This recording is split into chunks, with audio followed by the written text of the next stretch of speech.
Good evening. I now call to order the meeting of the Planning and Zoning Commission for the City of Apache Junction. Today's date is September 10th, 2024, and the time is 7 p.m. Please stand for the Pledge of Allegiance.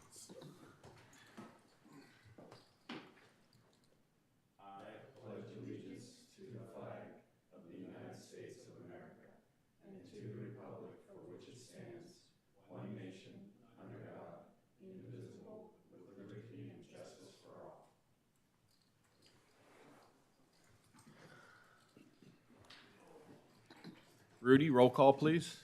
Chairman Hanchey. Here. Vice Chair Barker. Here. Commissioner Gage. Here. Commissioner Cantwell. Here. Commissioner Bigelow. Here. Commissioner Begeman. Here. Commissioner Callan. Here.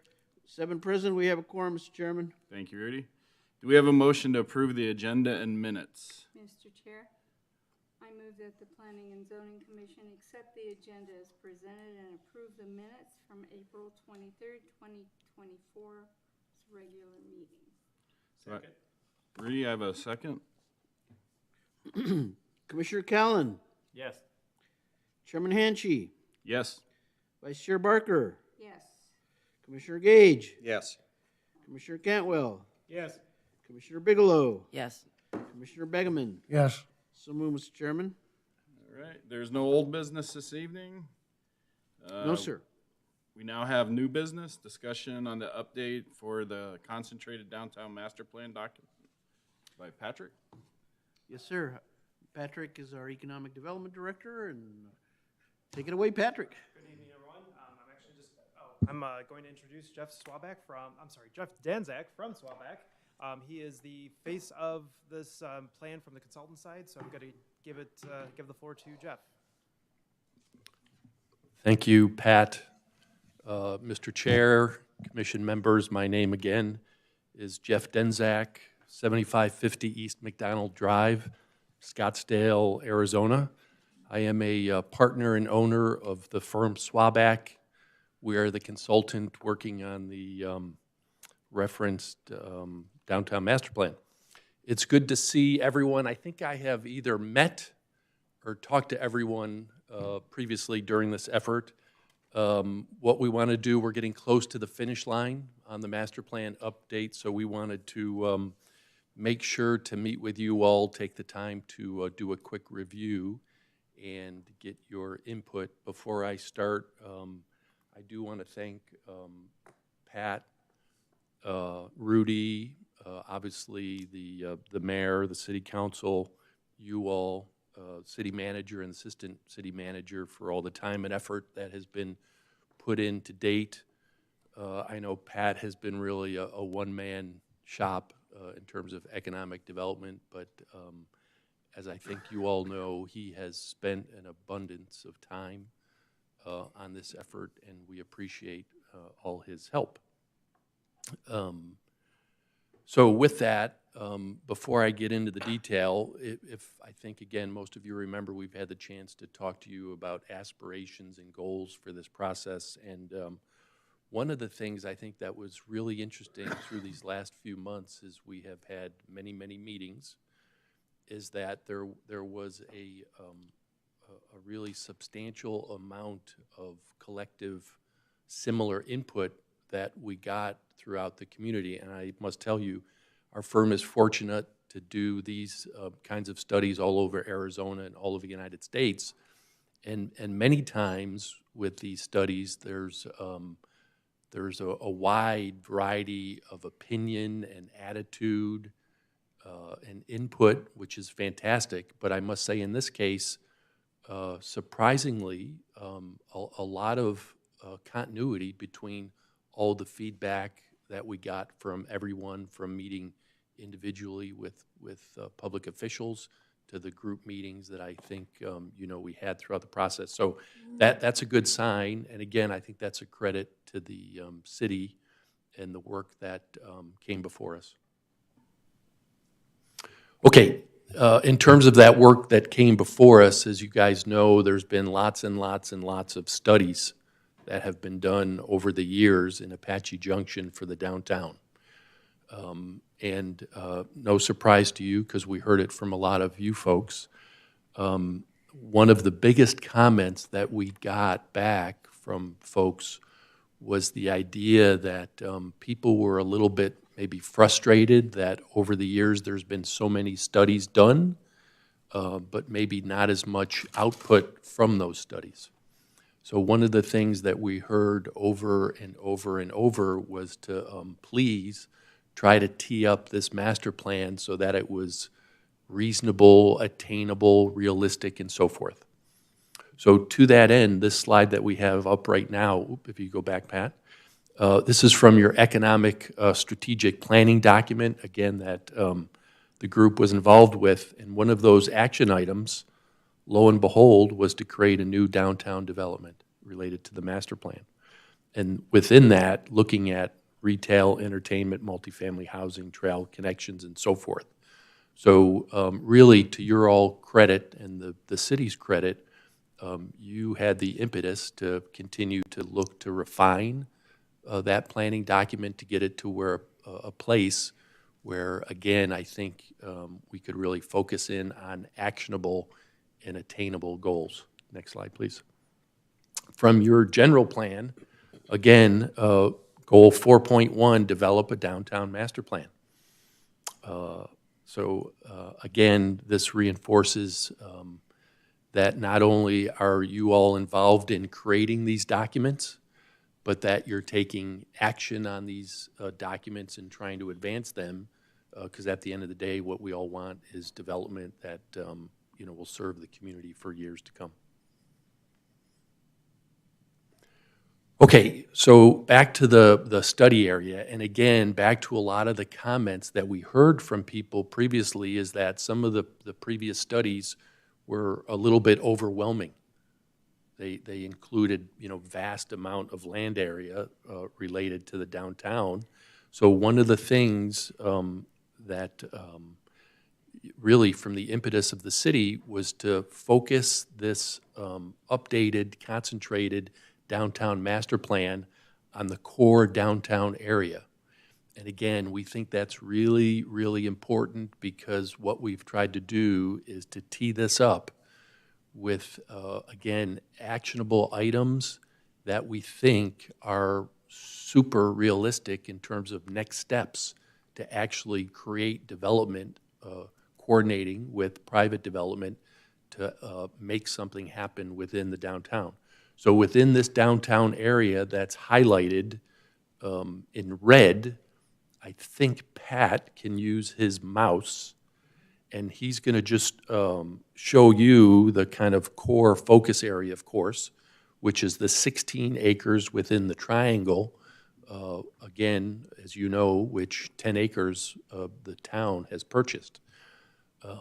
Again, I can tell you when we work with lots and lots of municipalities within downtown areas, unfortunately, municipalities have these grand ideas for development and redevelopment, but most of the time they don't have ownership of property within their downtown, so they're limited. So again, to the city's credit, the proactive nature of purchasing this 10 acres we think was very strategic and really provides the basis of the work that we've done. Next slide, please.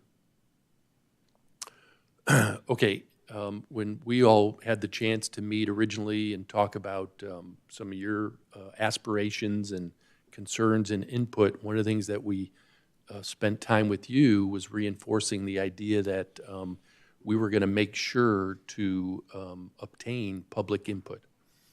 So as you know, as part of this process, we had numerous interviews, again, including with you all. We had a number of meetings with property owners, with different stakeholders, focus groups, and we also had 2 public open houses. And as you can see here, with those open houses, we had approximately 200 participants, okay, which again, I think is fantastic. Again, we've had municipal clients who've paid us lots of money to go through planning exercises, and you work with staff to prepare for these public meetings, and you would just be amazed that sometimes you prep for these meetings and you might get 10 or 12 or 15 people.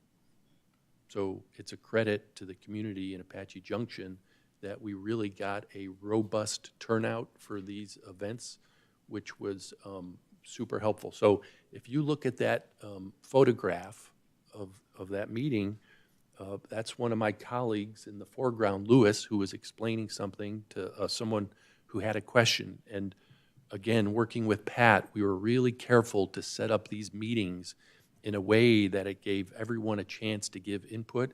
Again, sometimes with public meetings, you hear a presenter pontificate about what the solution is or what the answer is. In this case, both these meetings we set up as an open house with a series of topic stations that were set up along the room at different sections, and everyone had the chance to walk around, to meet the members of the team, talk one-on-one, talk as a group, talk about specific topics, and I think that effort was really, really successful, and I think certainly appreciated by the community members. Okay, one of the key questions we asked, and we asked you all, was within the downtown, where was the kind of heart and soul, where should be the heart and soul of the downtown? People had a big canvas of the whole downtown area of where they could decide what they thought about the kind of that key point of where the town center was. And we gave everybody a yellow dot. I think some of you got a chance to put down some yellow dots.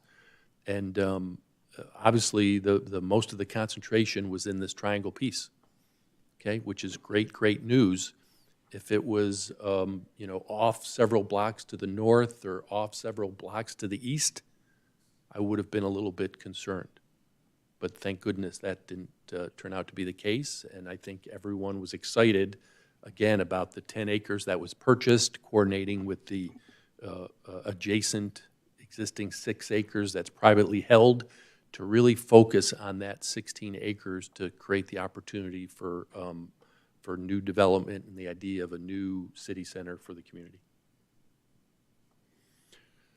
Okay, so we will be delivering a report to Pat very shortly that everyone will have the chance to review. But one of the things that part of the scope was to really look at that 16 acres. And what we wanted to do was create what we referred to as a series of inspiration plans, kind of what-ifs in terms of the opportunities. What we did not want to do was to create kind of a mandate of a plan that said this 16 acres must be developed in this specific way. We didn't think that would be helpful. So what we wanted to do was organize it with a series of options. We presented these options, again, at our open house. We got different input and comments from people. And the image on the left, which was option 2 for the inspiration plans, was by far had the most votes in terms of input from the community, and informally talking to several officials, it seemed like that was favorable as well. Within that context, I just wanted to say a few things. Again, the idea of mixed use, we certainly think there can be a hotel. We think there's an opportunity to create a great kind of Main Street environment that might connect North Apache Trail to South Idaho. The opportunity for specialty retail, great restaurants, a little village square, incredible views from this orientation to the mountains. One of the things we heard over and over is that, we didn't want to copy what Scottsdale has or what Gilbert has. We want to create something that's authentic and special to Apache Junction, which is music to our ears. But again, in addition, the reality is the 10 acres to the north is owned by the city. The 6 acres to the south is owned by a private entity. So the city will have to continue to coordinate on that to kind of make it work. So I've used the example, I think I've talked to some of you about it. Unfortunately, in the United States, how zoning is set up and how we develop commercial property, I could probably blindfold one of you, put you next to the Burger King, take the blindfold off, and I could put you in Chicago, or I could put you in Miami, or or I could put you in Scottsdale or Los Angeles or anywhere in the United States. And if you took that blindfold off and saw the McDonald's and all the other chain stores, and the Burger Kings, you wouldn't know where you were. And that's unfortunate. So what we want to do here is tee up the opportunity to create something super, super special, unique, authentic to Apache Junction. Last thing that's super important about this exhibit, and back to where I started, is the idea of teeing up a plan that's realistic, reasonable, and attainable. One of the things that we talked about with the different community members who came to visit us at the open houses was a term that we said the magic number 300. And what we did is we showed them lots of examples of other successful little town center communities throughout the United States. Again, not because we wanted to copy them, but what we wanted to do was understand key ingredients, what worked well and so forth. And one of the important things is scale. Unfortunately, too many times communities, small, medium, large communities, they try to make these huge downtowns. And it's really hard to make work. But we showed lots of examples of smaller downtowns that had blocks that were typically around 300 feet long. And 300 feet doesn't seem like it's a lot, but when you put a couple of those blocks together, you can make a beautiful, beautiful environment. So when we showed people those examples, they would say, well, that's fantastic. That's what we should have in Apache Junction. And when I reference back to North Apache Trail and South Idaho, that kind of new potential connection of the main street, 300 feet is just a little bit of that. Okay, so from a scale standpoint, even though this is just 16 acres, there's an opportunity to make a huge impact over time to create, everything that everyone aspired to in terms of a destination, special place where both community members and visitors could be attracted. Okay, so tentatively, we are scheduled to present to City Council on September the 30th. Again, we're shortly going to have a draft to Pat and Rudy and Sydney and the team to review, and our hope is from there that the plan is adopted and that it'll help put the community in a place where then you can coordinate with private sector development, public-private partnership to get something done in your town center. Thank you. That was 15 minutes and 42 seconds, Pat. Pat wanted me to go on for 2 hours, but I told him for you guys we only needed 15 minutes. We'd love to answer any questions. Yeah, on the diagram, the B side, is the focal point still in there? Yes, I just. Okay, just wanted to be sure, sorry. I thought it was, I thought that blue was it, but, yeah, because I'm very fond of it. Yes, absolutely. Okay, thank you, that was my main question. Anyone else? Yeah, question. Can we go back to that diagram again? Rudy, I know that there's been some discussion on some development on that future residential east of Idaho and north of Junction. What's planned to go in there? That is a project that Sydney has been managing and working with the developers for going on two and a half years now, as far as we know.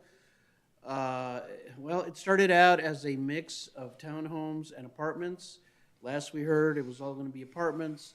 Haven't heard from those developers in a while, but we believe that they are still going to be moving forward in some form or another. Probably not the guys who originally brought the plan to us, but perhaps a new developer working with those property owners.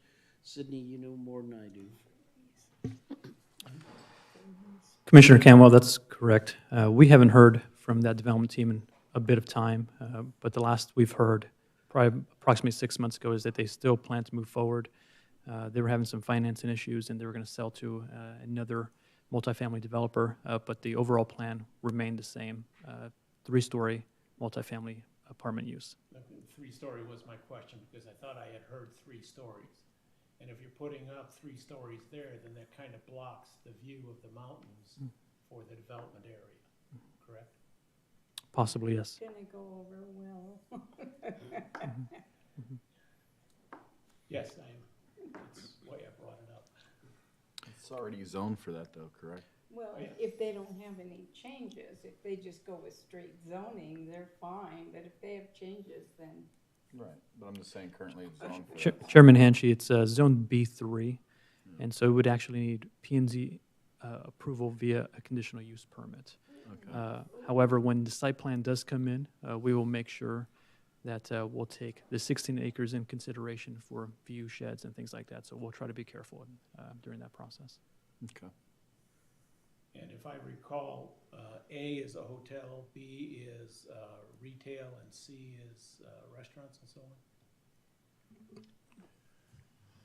It's a mixture of uses. A is the footprint of a hotel with about 100, 140 rooms. And then B would be a mixture of entertainment spaces, restaurant, retail, could be a gathering space. And then C is the private property that Jeff had referred to before. Okay. Anyone else question? Thank you. Thanks, everyone.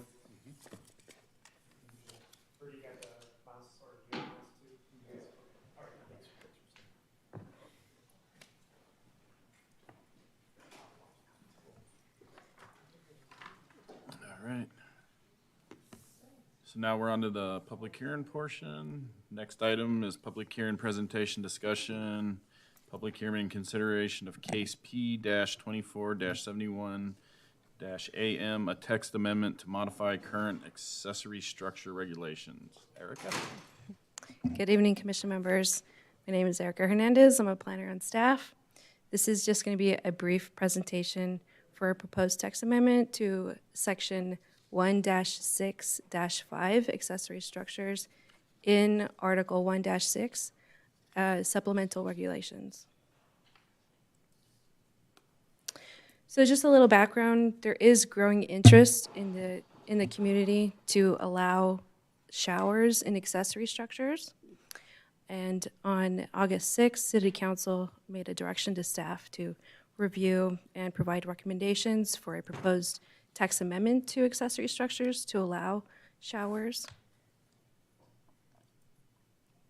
In this slide, you'll see our current code and proposed edits in red and in yellow. We would propose to remove bathing facilities or stove oven and add no sleeping, living, or cooking activities, which is actually consistent for the rest of the section. And in A8, we propose to remove the text sanitary plumbing and bathing. These are very slight revisions. The remainder of the code is going to be exactly the same. Okay, the next step in the process is to take your recommendation to City Council on October 1st. And with that, I'm happy to take questions, and staff recommends approval of case number P-24-71-AM. Again, this is going to be a very simple text amendment, but I'm happy to take questions. Commissioner Barker? Sure. Okay. As I understand this, this was changed to eliminate the shower in 2014, 15, somewhere in there.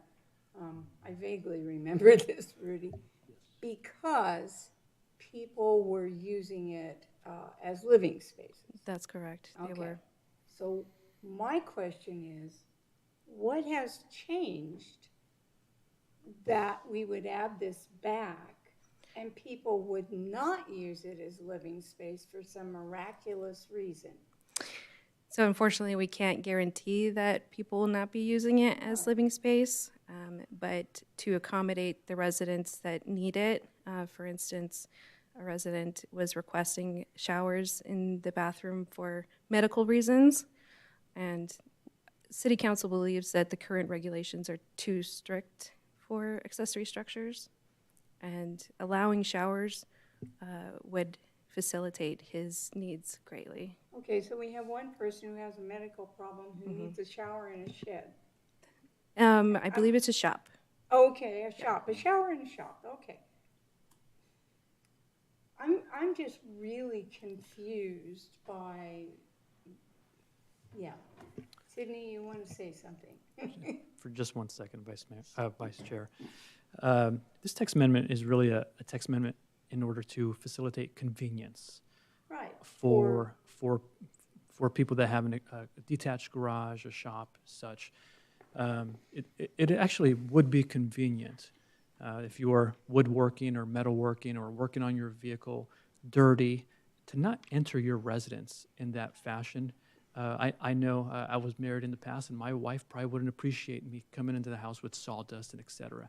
And so it's really a matter of convenience, trying to accommodate a reasonable accommodation for residents in Apache Junction. And now your concern is valid. How do we police or regulate someone from retrofitting their accessory structure or their detached garage into an apartment building? And so that is difficult. They would have to not get permits and hide that from us.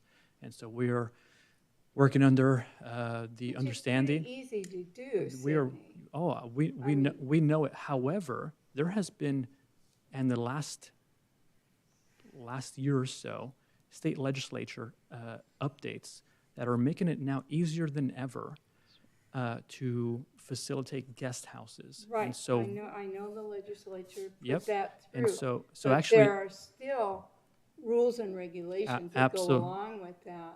So yeah. with this change in the text amendment, you are adding not only a shower, but sanitary facilities, correct? So it already So- included, you were already allowed to have a sink and a toilet. Oh, I It's thought just the a- toilet was not allowed, I'm sorry. The toilet. I knew the sink was, but I didn't realize the toilet was. Okay, so you've, in essence, turned this into a small living space. No, actually, we have not. And so a complete living space would have cooking facilities. And so we've eliminated Okay. a stove there. Okay, And so a stove would require, an upgraded outlet.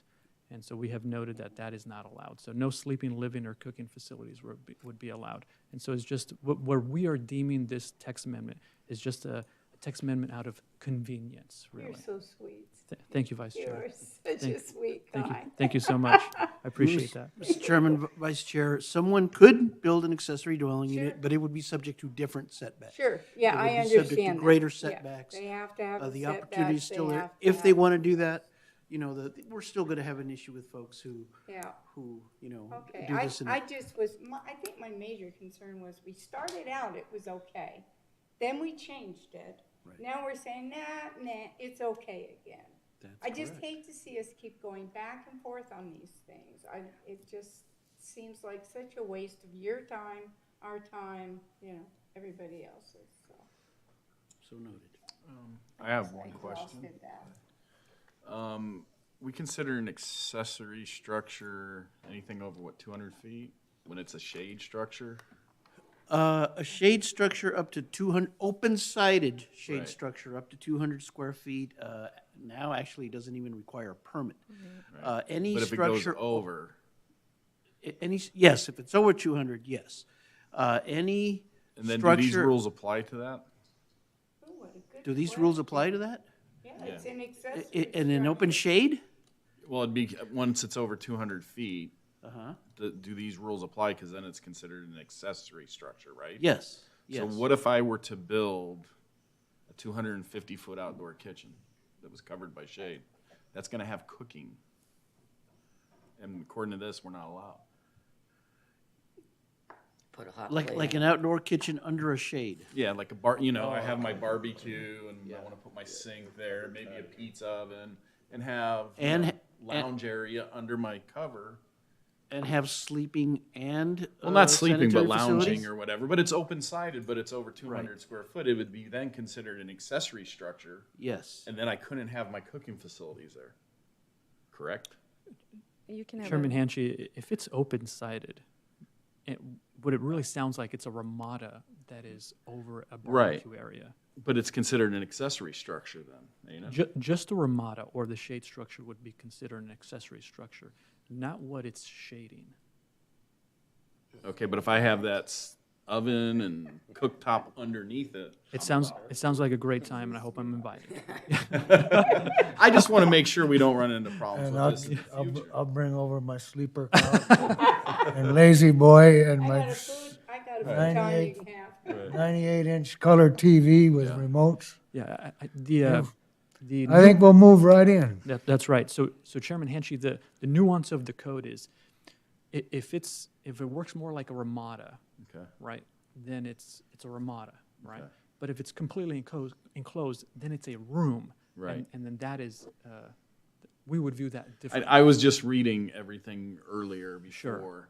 and once it crossed that 200-foot threshold, square yes. foot, it considered it an accessory That's right. structure. And I just want to make sure that we're not going to be, Yeah, allowing something here, but then blocking something here. And I just want to make sure we're clear. of course. And if, I don't have plans for it, but I know we got lots of fancy houses out there that they probably have over 200 square foot of an outdoor kitchen covered and all that. That's right.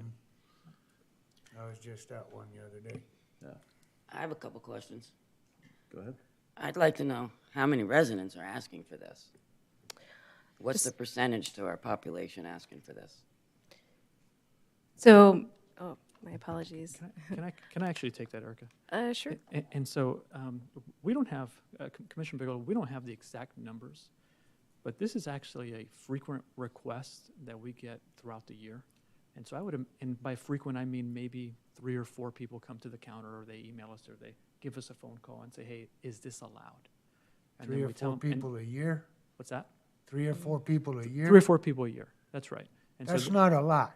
Well, when it comes to development, it's a common request that we get. So it's not an uncommon request that we receive. And so we receive those requests or inquiries, phone call, email, over the counter. And it usually comes when someone is building a house or a detached structure and they go, hey, can I have this? And then we note that, and they're slightly disappointed in those restrictions. And sometimes they don't actually come to us first, and I've had to send back a number of plans with showers included to tell them that they can't have it. So, and there's already, obviously, if this is a woodworking place, it has electric. So you're saying no stove, it's not gonna prevent a hot plate. So basically, this is a tiny home. People live in these places without plumbing. You have electric, it's gonna be doable. So that's my concern, is that these 3 or 4 people a year that want this, it's gonna create a problem where other people are gonna start coming, and we're gonna have tiny homes. Commissioner Bigelow, that's a valid concern, and it is something that we will have to monitor with our code enforcement team. Absolutely. Commissioner Cantwell. Is there any provision, the changes that we're putting in here are kind of carte blanche, wide open, anybody can do it. Would there be any way to do?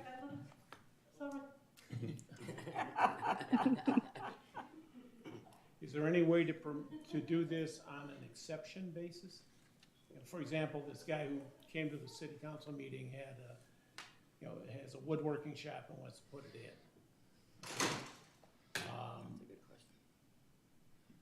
Can something like that be permitted on an exception basis?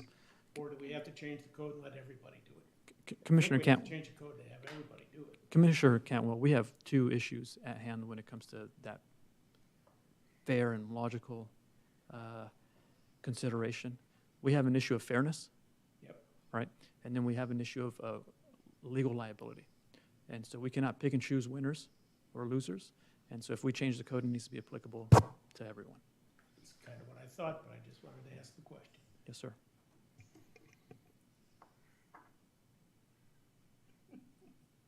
Anyone else question? Come on, make it come. Go for it. Can the sewer system handle it? I was trying to get a sewer. Well, you kind of answered my sewer question. So the additional permits to install this in an accessory structure would have to meet all the plumbing codes, and you would have to attach to either the sewer or a septic system. You're not doing gray water out in the backyard somewhere. Commissioner Gage, that is correct. All of the building code regulations would have to be met. For example, those sanitary sewer regulations, in order for that structure to be absolutely 100% habitable and safe. And if I can say something, we already allow toilets and sinks, so all you're doing is adding a stand-up human sink to the structure, you know? I like that. You're not really adding anything more to the system, you know? So what you're saying is it's a water closet. Exactly, well, I knew. The British would concur. It is a water closet. No, I don't see how we can do this. I don't see why we do this. I can see many reasons why, you know? I can see where we can I know. end up. I know someone personally that got denied for this he's an older man, he's in his 80s, he has severe health issues, and he hangs out in his shed, and he has bowel issues, and has to do that embarrassing walk back to the house all the time, and I know he's been denied for this. You know, also, people that do have shops that want to shower, that don't want to come into the house covered in sawdust, metal shavings, grease, all these other things. Put an outdoor shower Or out if you work a dirty job, you can come home. If you happen to have a shower in your garage, you can shower in the garage before going into the house. So now I need to have a closet with my clothes in there. You can have. And At the end of the towels. day, it's people's property and them being able to do what they with their property. You know, so if you want to have anything on your property, do it. You know, if you want to have a shower in a little shed that you hang out in a Bring garage or bring something. in a sleeper bed. There's no a big boxer deal. bed. Sure, we make my garage into an apartment. Well, you can, but you'll be breaking the law. Yeah, and I'm pretty sure people that are going to do that anyways aren't going to worry about the city saying that they can have a shower. They're going Right. to do it anyways, you know, because you'll get your inspection rough in. You'll do, okay, we just have a sink in here.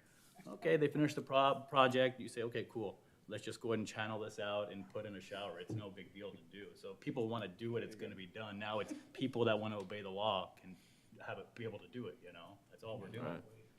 Yeah, but it's still gonna create tiny homes. All right. We want to move on to the public portion, or we don't want to discuss anymore? I think we've chewed this up. I think so. I'm just making sure, because I don't want to have to reopen public and all that. So I do have a, I now open the public portion of the hearing. I don't think we're going to have anybody. Now, you would think if this was so important, these people would be here. Hey, I'm Again, just gonna anybody want throw to that come and out speak? there. Again, anybody want to come and speak? All right, I now close the public portion of the hearing. Would anybody like to recommend a motion? I move that the Planning and Zoning Commission recommend to the Apache Junction City Council the approval of text amendment case P-24-71-AM, an amendment to the Apache Junction City Code, Volume 2, Land Development Code, Chapter 1, Zoning Ordinance, Article 1 to 6, Supplemental Regulations, Section 165, Accessory Structures. Can I move that it doesn't? No. No. Okay. Second. I'm learning. Rudy, I have a motion and a second. Can we get a roll call? Commissioner Callan, Yes. Chairman Hanshi, Yes. Vice Chair Barker, Yes. Commissioner Gage, Yes. Commissioner Cantwell, Yes. Commissioner Bigelow, No. Commissioner Begeman. No. 5 in favor, 2 against. The motion passes, Mr. Chairman. This goes to the City Council on October 1st. All right. Information reports, Commission, do we have any news or information to report? Well, it's been a while since we met, Mr. Chairman. We do have a few cases coming up. They all seem to kind of bunch up here at the end of the year. We hope to be meeting more often here, at least for the next few meetings. Okay. And the gentleman, Mr. Denzak, mentioned that the downtown draft is going to go to council here in a couple of weeks, and hopefully for their approval. And that's really about it. We got an election coming up. We got some text amendments coming your way that have also been come along because of changes in state law, as well as a couple council directed things. So like I said, we got a few items headed your way. Does that cover your director's report as well? Yes, sir. I think that was it. I believe it was too. I was making sure. That was good. All right. Do we have a motion to select the next meeting date? Yeah. Sorry, I was really saying. I'll second that one. Thank you. I move that the Planning and Zoning Commission hold a regular meeting on September 24, 2024 at 7 p.m. in the City Council chambers located at 300 East Superstition Boulevard. In the event there are no items to be brought forward to the commission, these meetings may be canceled. Notification of cancellation properly posted and the commission notified by staff. Second. Rudy, I have a motion and a second. Can I get a roll call? Commissioner Bingaman, Yes. Commissioner Callan, Yes. Chairman Hanshi. Yes. Vice Chair Barker. Yes. Commissioner Gage. Yes. Commissioner Cantwell. Yes. Commissioner Bigelow. Yes. So moved, Mr. Chairman. All right. I now adjourn the meeting at 7:42 p.m. Woo-hoo, we almost.